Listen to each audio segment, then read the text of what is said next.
Hello, Trinity Grace. Welcome to our walk through the Psalms of Ascent. Today we're looking at Psalm 125.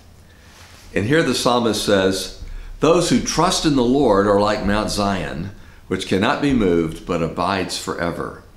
As the mountains surround Jerusalem, so the Lord surrounds his people from this time forth and forevermore.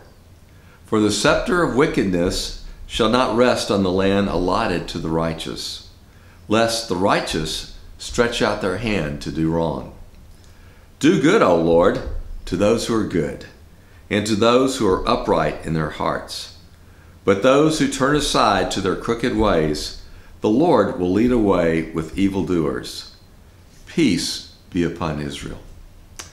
Well, this psalm is one that it really instills great confidence and a sense of security in God's people. The psalmist says that those who trust in the Lord, those who are putting their hope, their confidence in Him, in the living God, in Yahweh, that those people will be planted just like Mount Zion, the mountain, the hill on which Jerusalem is built. And those who do that cannot be moved.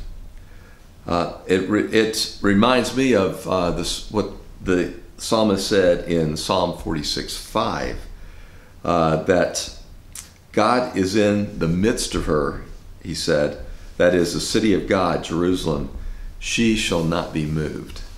And in that same light, he's talking about the people of God, those who trust in him, will abide and remain forever.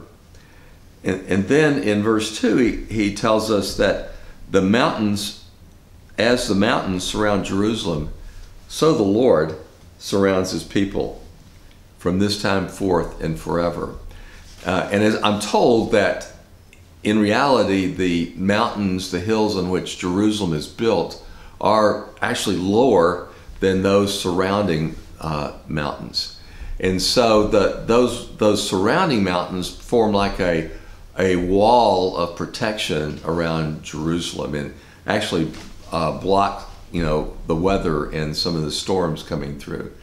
And we're being told that just in that same way as those mountains surround Jerusalem, God is surrounding us. God, in fact, God is our wall of protection.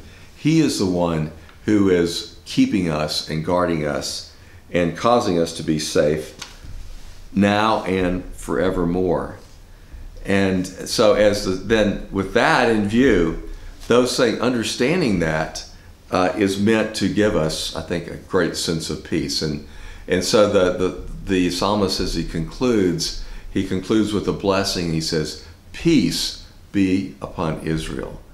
And so that's my prayer today, is that you would know and experience the peace of God in your hearts, that as you meditate on the truth of who God is and what he's doing, what he has said about you being true, those who trust in him, that your hearts will be filled with peace.